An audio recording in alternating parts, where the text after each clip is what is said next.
The New Orleans Saints offense already has a very clear identity, and that puts them light years beyond where they have been over the last couple of years. We got all of that and a little bit of lagniappe for you on today's episode of Locked On Saints.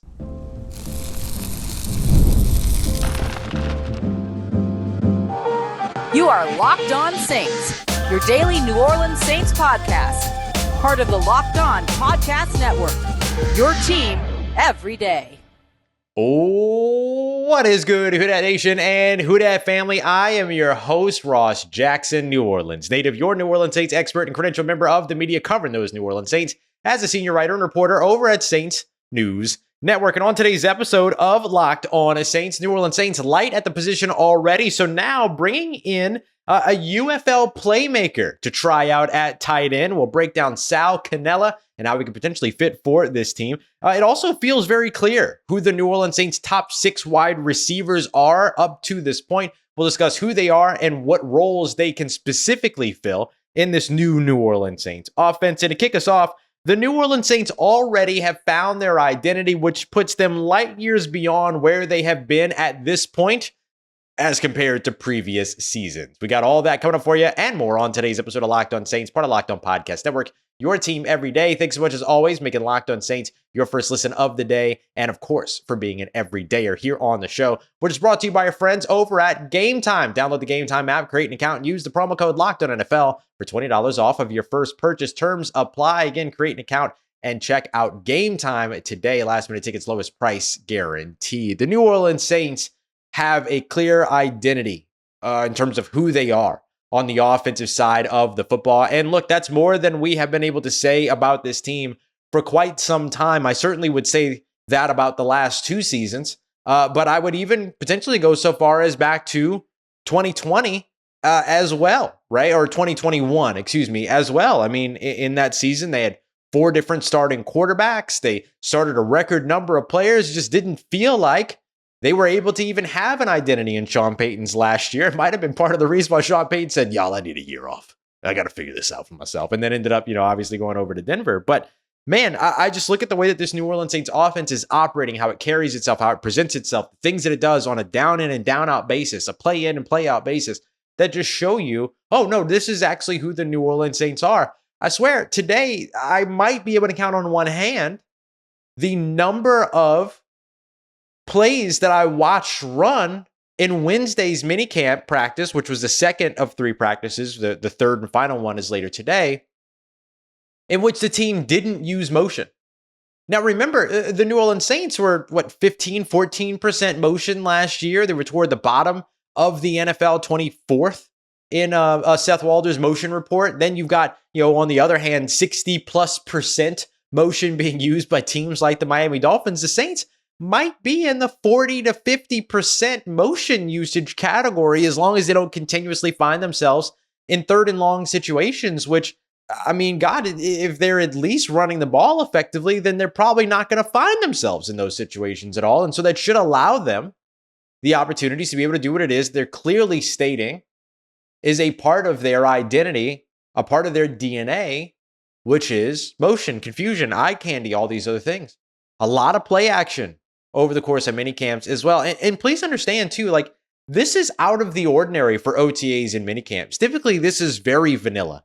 Line up, snap a football, throw a football. Line up, snap a football, run a football, right? We've seen the New Orleans Saints really kind of go into their bag here over the course of OTAs and mini camps, which shows you that these things that they're learning are not special parts of their offense. They're not unique pieces to their new offense. They are staple moments, staple principles to their offense. And that's why I say they clearly have an identity. Derek Carr went 6-6 to wrap up the sort of clutch simulation that they went through. 1 minute, 30 seconds left in the game, down 6. Can they not only take a lead, but even extend their lead to 3? And they ran 6 plays. Each one of the plays included motion. One of the plays was a screen pass. 2 of them were quick passes, right? Which factors into yards after catch ability, all these other things. One of them was a big catch and run by Taysom Hill. And then another was another motion play, running back out of the backfield, running downfield, touchdown. I mean, these are the things that they're working on right now. The running backs are running routes. They're using play action. They're using rollouts. They're using motion. They're doing, they're attacking the middle of the field. They do it on a consistent basis. I have so many MOF notes, MOF, MOF, MOF, MOF. Like I have them all over my notes from charting the plays because that has been a very clear focus for this team, is attacking the middle of the field and then doing so in ways that will challenge different aspects of a defense. This New Orleans Saints offense is no longer an offense that's going to go out on the field and win because they're better than the defense that's opposite them, right? Like that's kind of what they've been in the situation for in the past couple of years. They've only really been able to win on offense when the talent that they have is just better than the talent over there on defense. And that might sound like, well, duh, Ross, but what I'm trying to say here is that it doesn't always have to come down to, is my wide receiver better than your cornerback?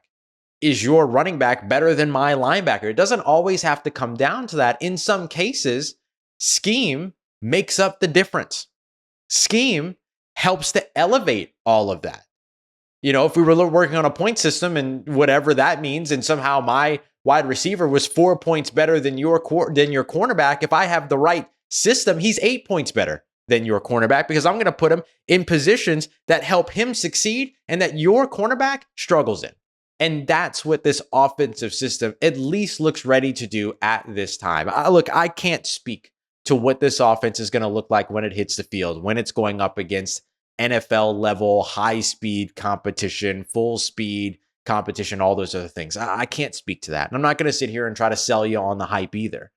But what I keep saying is, if you're looking for the building blocks, they're here. And what I can confidently say is that this offense looks much better. And let me say it this way. The offense looks much more appealing right now than anything that we've seen over the course of the past 2 years in OTAs and in minicamp. This looks like an NFL offense, as opposed to before what you might be able to call looked like a high school offense in some cases, right? It was a lot of like the best way for you to be able to gain yards on a consistent basis was to run the football with your quarterback. Like that's very high school and everything. And so, and look, I'm not trying to like fully diminish what the New Orleans Saints did over the course of the past couple of years. Last year, towards the back half of the season or the back stretch of the season, they were excellent on the offensive side, right? So like we can give credit where credit's due. But I'm just saying, man, like it does not look, it looks like we're watching an NFL offense from today. And I know coaches hate that. Coaches hate this idea of like, oh, there's a such thing as a modern offense. It's like every offense that's run in the NFL is a modern offense. And while I do agree with that, I do think that there are things, there are trends, there are pieces, there's elements that get incorporated into offenses in today's game that are absolute musts. And so far, in terms of efficiency, in terms of explosiveness, whatever metric you want to use to measure it, so far the New Orleans Saints are hitting those musts. They're checking those boxes. They're doing the things that should be incorporated and that are proven to work in today's NFL offenses. And I think that that better complements the players that they have on the field. And I think that it better complements itself, right? A big part of what we always saw from Sean Payton, one of the reasons why he never had to invest highly in a wide receiver in drafts and stuff like that is because his scheme made wide receivers good, made wide receivers better, made good wide receivers great, made great wide receivers elite.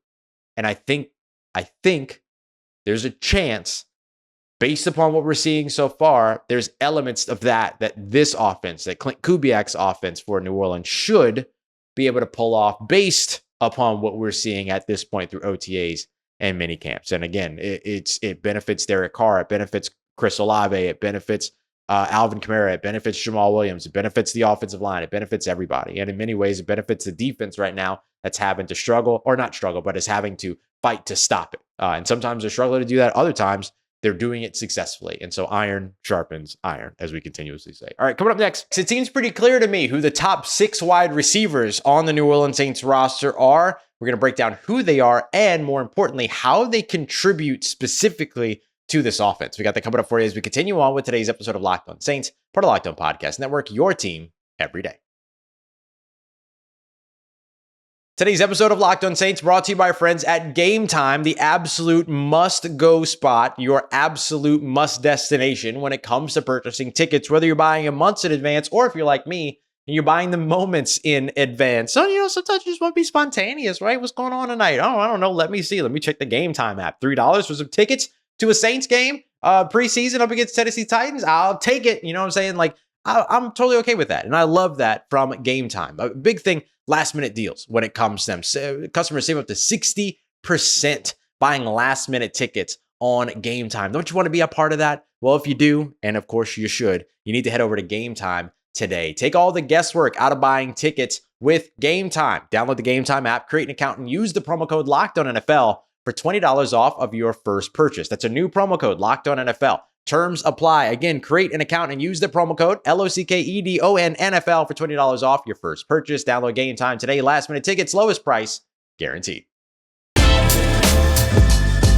All right, family. The New Orleans Saints top 6 wide receivers seem obvious to me. And the top 2, Chris Olave and Rashid Shaheed. But how they all contribute is going to be the biggest question that the New Orleans Saints have to answer, because the Saints are probably going to lack the star marquee names, at least at the beginning of the 2024 season. But that doesn't have to mean the downfall of the position.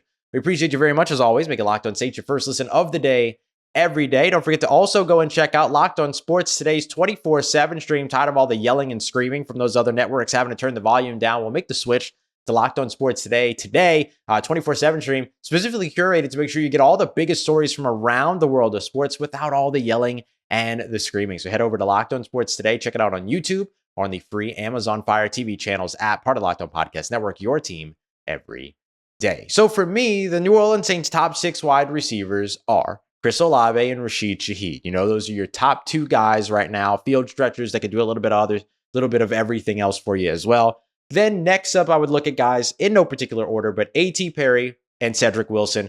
Those 2 guys seem to be the ones that are getting the most snaps behind Chris Olave and Rashid Shaheed right now. Most targets, most opportunities. I would put Bub Means in there as well. The New Orleans Saints 5th round draft pick out of Pittsburgh. We'll highlight him in just a second. And then Equanimeous St. Brown, for me, has been the other big standout. Now, there are some other guys like Mason Tipton, like the undrafted free agents, right? Mason Tipton, Kyle Sheets, as well as, of course, Jermaine Jackson, all of which have the ability to potentially make this roster because you're going to need those special teams contributors. And all 3 of those guys check those boxes, along with a couple of veteran free agents. Stanley Morgan Jr., who's been brought in, hasn't taken the field yet, but was seen today, was out working off to the side. And then, of course, they're in the midst of tryouts with former LSU Tiger Russell Gage, who's just making his tour around the NFC South continuing his tour around the NFC South for the moment. But for me, I think the top 6 guys are Olave, Shaheed, Perry, Wilson. I would put St. Brown and Bub Means in there as well. So if we look at those 6 guys, outside of Chris Olave and Rashid Shaheed, there's not really like that other big name that's going to excite people outside of the New Orleans Saints fan base, right? And in some cases, a name like Rashid Shaheed might not either, because they don't have an understanding of how Rashid Shaheed is a part of the offense. They just think of him as a returner, right? That's what happens when you've got people that don't actually cover the team trying to talk about the team, stuff like that. So, but look, I think every Saints fan is excited about what Chris Olave brings and what Rashid Shaheed brings. What roles do they serve? Well, Chris Olave is going to be your number 1 option. He's going to be your number 1 guy. He's going to be a guy that's not only going to be a threat down the field, but he's going to have that Stephon Diggs type of number 1 role to where, yeah, he can stretch the field for you, but make those catches in the short and intermediate areas, attack the middle of the field, catch the screen passes every now and then, do a little bit of the dirty work. Like, that's just going to have to be a part of what it is that Chris Olave does. He's reportedly up 9 pounds from where he was last season. That should put him just below or right above, right, just on either side of 200 pounds. So now he's going to have the bulk to be able to do some of that other stuff, right? The middle of the field, the contested catches, the tough catches in traffic, all those other things. I look for Chris Olave to have over 100 receptions this season easily. So he's going to be your big dog, right? Your top guy. The next guy is going to be Rashid Shaheed. Rashid Shaheed's going to be your Z receiver, lined up off the line of scrimmage. Good luck getting a hand on him. Even if you do, he'll swipe it, right? There's some great tape of Rashid Shaheed out there fighting off press coverage, getting open off of press coverage, all those other things. But lining up off the line of scrimmage certainly helps you be able to do that. Stretching the field, of course, is his MO. Attacking the middle of the field deep is a big part of his game, but getting him involved is a little bit more of a catch and run guy. Getting him involved is somebody that's running across the field. Like, utilizing the speed of a wide receiver isn't just about the vertical attack. It can be about the lateral attack too. And so if you get the opportunity to get one of your fastest guys running as fast as he possibly can across the formation, across the field, there's benefits to that too. And we're seeing a lot of those over routes, crossing routes, things like that attack either the middle of the field or at least bring routes into the middle of the field. We did a film study for the Insider program last year where you could just see the Saints just have no routes going in or out of the middle of the field, just completely empty. Everything was perimeter, or in some cases, not all the time, but it happened super often, right? To where we were able to like watch through a game and go, oh, here it is again. I think Rashid Shaheed helped you there. Two more guys that I think help you there in terms of the middle of the field attack: A.T. Perry, Cedrick Wilson, both of them being utilized in that way.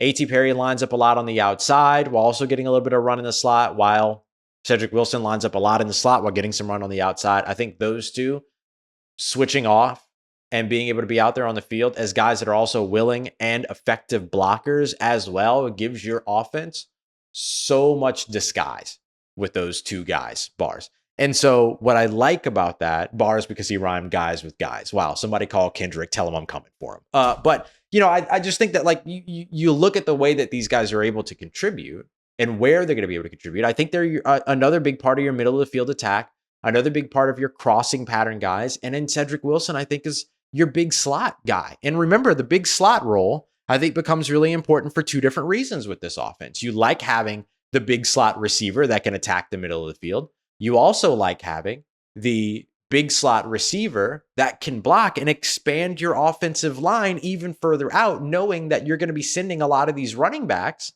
to the outside portions of to the perimeter, right? Getting to the outside portions outside the tackle. And so I think that having that type of blocker in the middle, it's one of the reasons why I was watching Juwan Jennings over in San Francisco to see, all right, is he going to sign that tender? Are they going to tender him? Are they going to keep him? Is he going to become a free agent? All those other things that we were watching with him. Well, now you're seeing that with Cedrick Wilson's game, and you're seeing that in some of A.T. Perry's game as well. Equanimous St. Brown, look, when you're 6'4", have good speed, and can go up and get it, you can have a role. And I think that would be his big role, right? I mean, he's kind of like the Brandon Coleman fifth wide receiver that's just bigger than everybody else that you try to utilize in situations where you just need a guy to be bigger than everybody else. I think that could be his role as a red zone guy, as a reserve guy, however it is that you look at him. But he could also be an X receiver for you. He can run out of the slot. Like, he could do all those things as well. Now, look, Equanimous St. Brown has never really taken off in the NFL. I don't think he's going to take off here in New Orleans, but that doesn't mean that he can't contribute and give you solid depth. Of course, that veteran experience being a big part of that, and you get another blocker with him as well. And then finally, of course, Bub Means. Bub Means, we talked about Sam Munson earlier on this week. If you missed that, you've probably heard me, if you're an everydayer here on the show, talking a lot about how Bub Means is going to be a better pro than he was a college player.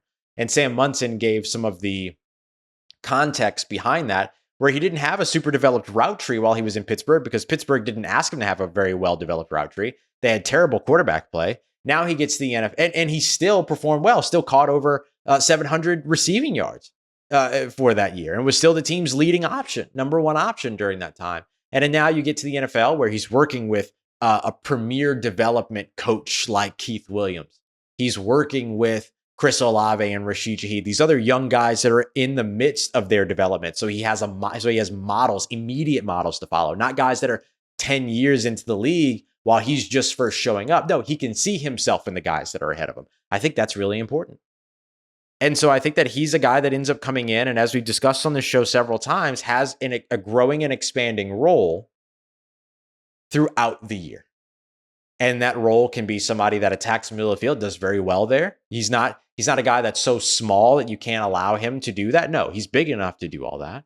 And he's got enough speed, 4.43 speed to stretch the field as well. Kind of does a lot of things really well. Now he just needs to develop the route tree. And we're already starting to see some glimpses of that so far all throughout OTAs and minicamp. So I think if you have those six guys, when you're probably going to see a lot of just two wide receiver sets anyway, and then you're going to have these tight ends and these running backs and Taysom Hill that are going to also contribute, I think you're going to be pretty set at wide receiver, even though you're not going to have the big name that lights up the marquee. You're not going to have the big superstar. And this opens up the door for Chris Olave to become that superstar as we expect him to over the course of the season. Coming up next, I mentioned some of those tight ends that are going to be able to contribute. Well, the New Orleans Saints bringing in Sal Cannella, another playmaking tight end that might be a good option for them. Let's break down how he could potentially fit in this New Orleans Saints offense as we continue on and wrap up today's episode of Locked On Saints, part of Locked On Podcast Network, your team every day.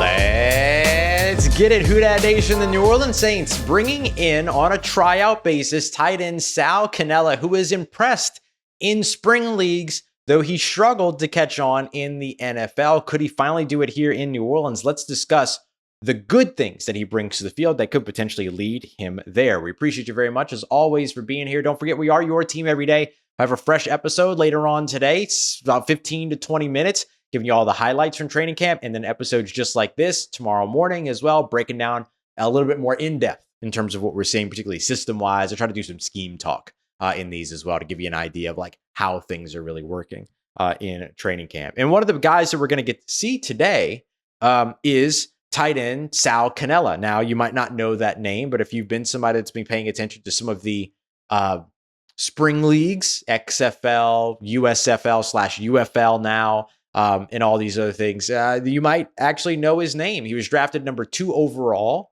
in the tight end portion of the draft for the USFL back in 2022 by the New Orleans Breakers. So he's been here. He's done that before at 34 catches, 368 yards, and 2 touchdowns, was named to the all USFL team as well. Tried to catch on with the Green Bay Packers, tried to catch on with the Seattle Seahawks at a different time as well. Hasn't been able to get that done just yet. But when he went back to, this would be the XFL back in 2023, balled out. Drafted 7th overall in their skill position draft. During that time, ended up catching 42 receptions for 415 yards. He was the team's leading receiver at tight end, second in the league when it came to tight end receiving yards as well. And then just this past year, went back to the same team as a part of the UFL, the Arlington Renegades, where he had a career high 6 receiving touchdowns, 497 receiving yards, and 53 catches, finishing first amongst all tight ends in the league with that. And he also led the league as a whole with those 6 receiving touchdowns. So at 6'5", 240 pounds, you can clearly see that he's somebody that can come in and help you out as a pass catcher. But also with a 6'5", 240 pound frame, especially if he can creep a little bit closer to 250, he could be a little bit more of a prototypical tight end, which the New Orleans Saints don't have a lot of those guys. They've got Foster Moreau, who's definitely one of those, but I wouldn't call Juwan Johnson a prototypical tight end. I think you can move him around a lot more to where you wouldn't want to limit him to that. And then Dallin Holker's an F-move guy that can move all around. I think Cannella can be an F-move type player as well. And look, when we say F-move, we just mean somebody that can move around, right? Can line up in line, can line up in the slot, go out wide, maybe take some snaps out of the backfield. I don't think Cannella's going to take a lot of snaps out of the backfield, but I think that like that's really what you're looking at. Like, can you move him to a bunch of different alignments, a bunch of different deployments? Can you utilize them from different spots? All those other things. That's really the thing. And look, now with some news coming out from Nick Underhill over at New Orleans Football regarding Juwan Johnson, who apparently has a lower leg injury and will miss, I think it's like a considerable amount of time or a good amount of time. It could open the door for a guy like Cannella, because I think the Saints are going to have to find an answer to what they do at tight end moving forward if he's going to miss any training camp time, you know? And look, a lot of the stuff that I was told asking around about it was that like it wasn't going to be a big deal. So maybe the time that he misses is that he's not going to be able to do, you know, certain things that he might be expected to do before training camp, or he's going to miss like a week of training camp or something like that. It might not be that big of a deal, but if it ends up being bigger than that, I think that it could be, I mean, like, gosh, like where do you go from there, right? Like, how do you continue to build up this tight end room? So it's good for the team to continue to, look at options and everything like that. Could could the Saints be bringing back Jimmy Graham? Jimmy said he's not sure if he's retiring yet. He hasn't made that decision, but I don't know that you bring back Jimmy Graham to be your, 40 snap a game tight end alongside Foster Moreau. So I think you got to find somebody else that's going to be able to be out there. And so maybe that's where a guy like Sal Cannella could potentially step in and be a bit more of that Juwan Johnson-like type of tight end in his stead. So the opportunity could be there for him. It's just not worth kind of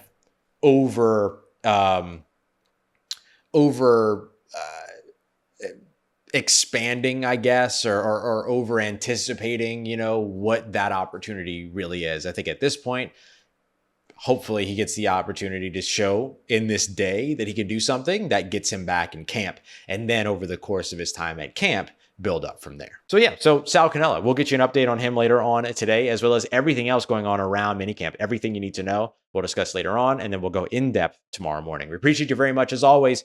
Making Locked On Saints your first listen of the day every day. Don't forget to go and check out Locked On Sports Today, the show as well, hosted by Peter Bukowski. Everything going on around the world of sports in 20 to 25 minutes. You can also check out Jake Madison over at Locked On Pelicans. Figure out what's going on over in the New Orleans NBA sphere as well. We appreciate you very much. As always, make it Locked On Saints a part of your day, part of your routine for saying yes to me and the show. As always, if you see me, please say hi. And if you need anything else around your New Orleans Saints in between these episodes, make sure you follow me on your favorite social media at Ross Jackson, NOLA. Hit me up. Let me know how the family's doing. Let me know how you're living. Let me know how you're momming them.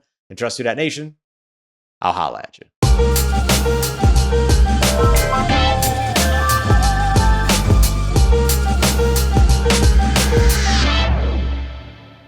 Your New Orleans Saints expert and credentialed member of the media. Credentialed.